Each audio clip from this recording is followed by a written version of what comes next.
40, algo así, y había Bogotá había menos de 400.000 habitantes. Era una ciudad muchísimo más chiquita y no se había preocupado de las consecuencias o positivas o negativas del río Bogotá.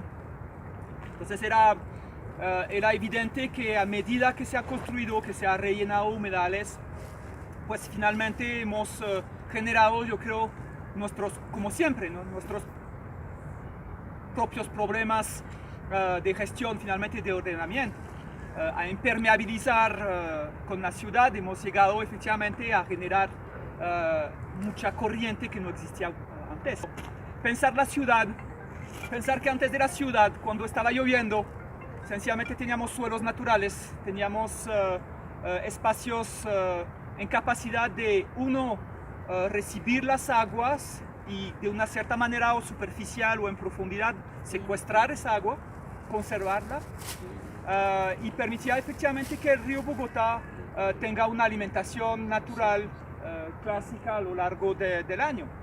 Es importante imaginarse que ahora con la ciudad es muy fácil, ustedes lo han visto incluso sobre el techo de su edificio o sobre un pedazo de plástico, cuando llueve, pues el 100% del agua está escurriéndose. ¿Okay?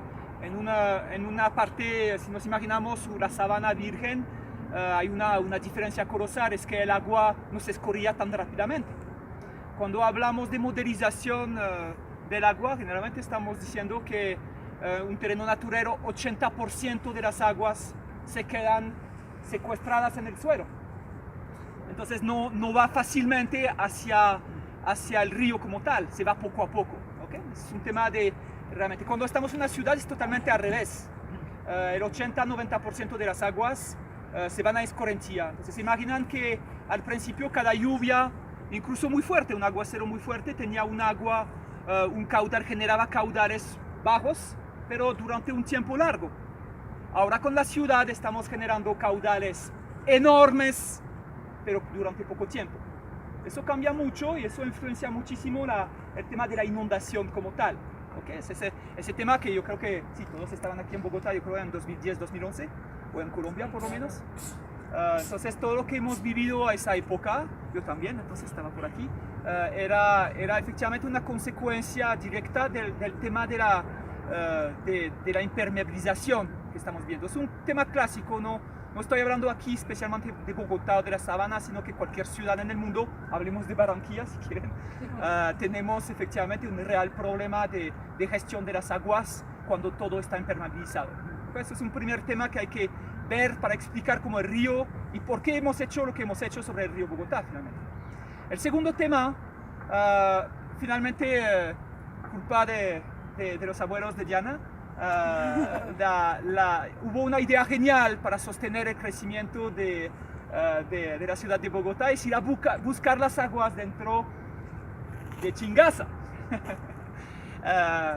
Una consecuencia que fue bastante también interesante que analizar y tomar en cuenta para explicar nuestra situación es que finalmente antes las aguas del Chingaza se iban del lado del Orinoco, ahora las aguas del Chingaza pasan por un túnel y vienen del lado de Bogotá. La utilizamos, pero en fin, esa agua termina en el río Bogotá. ¿De acuerdo? Entonces, ¿qué pasa?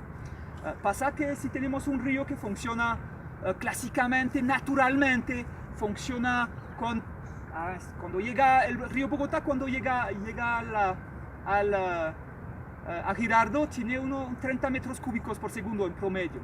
Imaginamos que aquí sería un río que tiene naturalmente al olfato así como 20 metros cúbicos por segundo. Sí, pero nosotros los bogotanos, sí, ya me volví colombiano,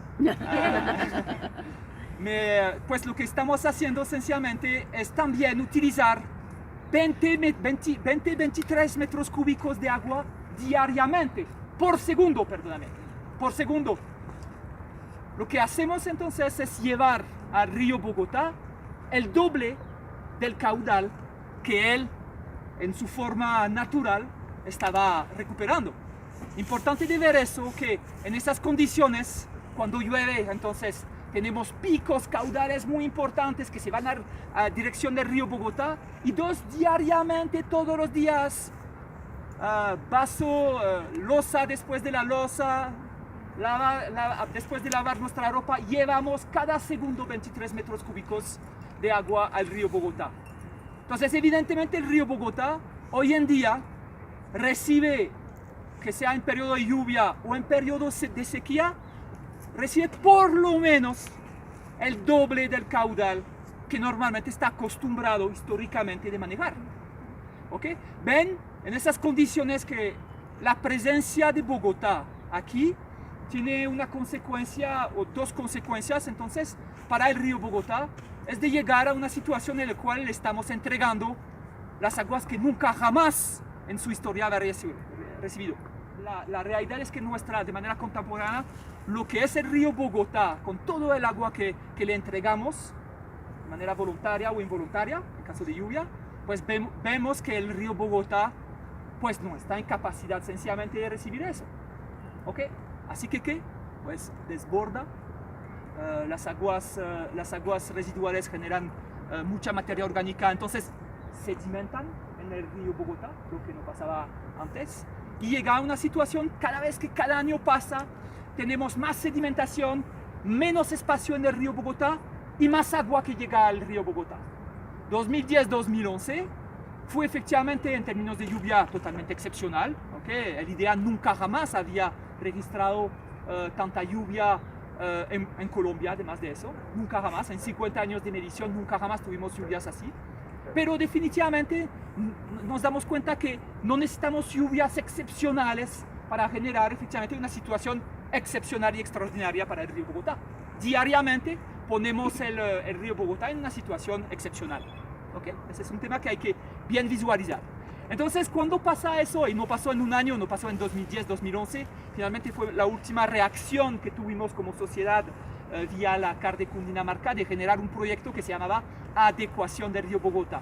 Pero desde ese periodo, digamos, de intensa urbanización de Bogotá, tocó intervenir el río Bogotá. ¿Okay? ¿Qué hemos hecho en los años 80?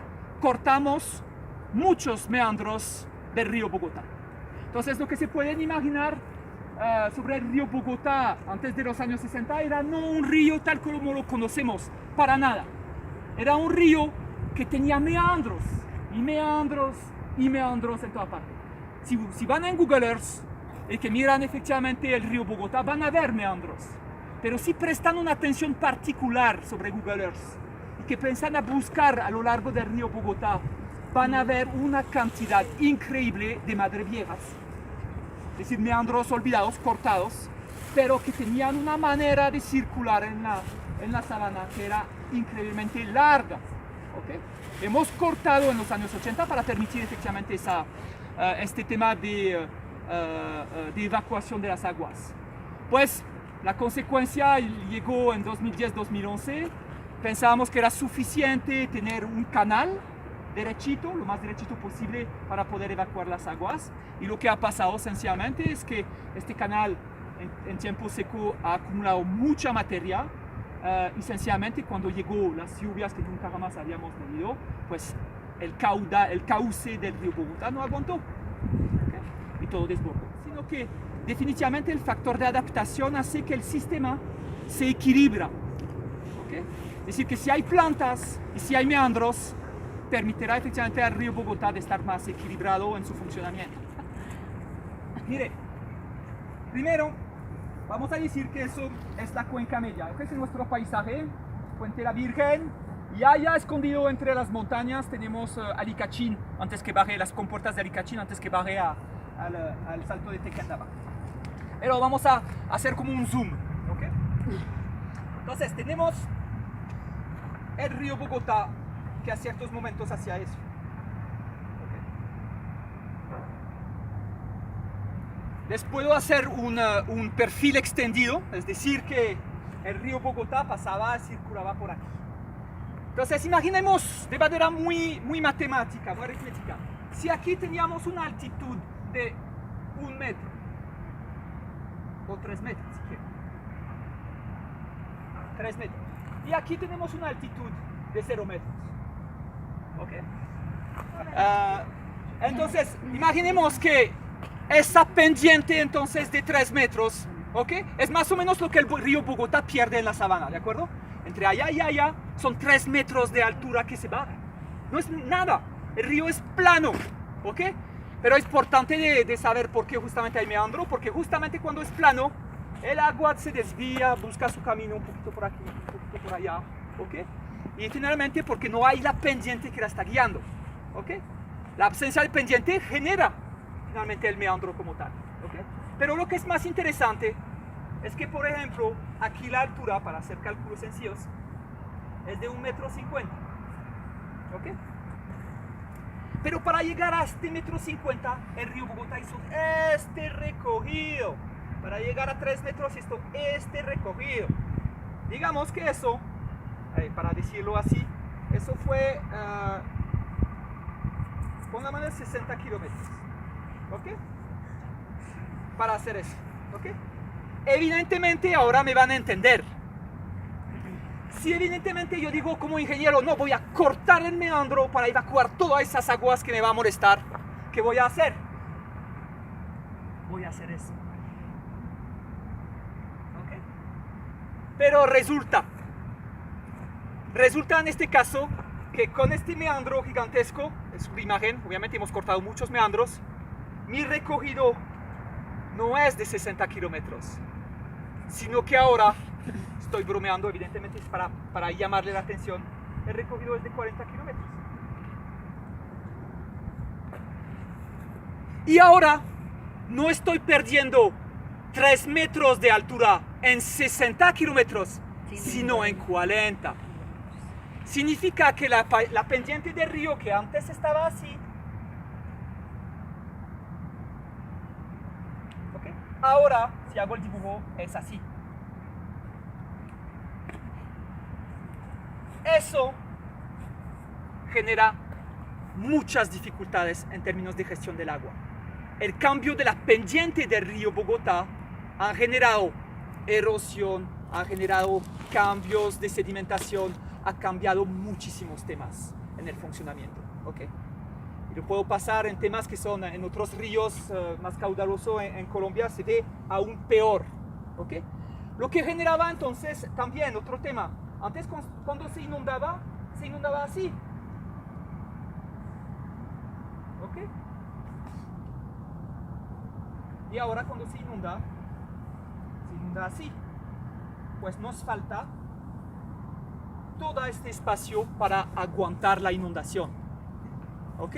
Quitando los meandros y poniendo jariones, hemos eliminado sectores donde había inundación antes y que aguantaba la inundación, ¿ok? A restringir esos espacios, a ponerle jarión del otro lado, aumentamos el volumen del agua sobre una superficie más chiquita, el caudal es más importante y empieza a desbordar, erosionar, socavar y a evacuar las aguas donde no queremos que las aguas vayan. Conservar esos espacios nos van a dar muchas oportunidades, tanto de aprovechamiento social, de placer que tendremos a estar en ellos, pero también tanto en términos de gestión de inundación como temas ambientales, de descontaminación, tendremos oportunidades muy grandes gracias a ellos. Esa es una evidencia.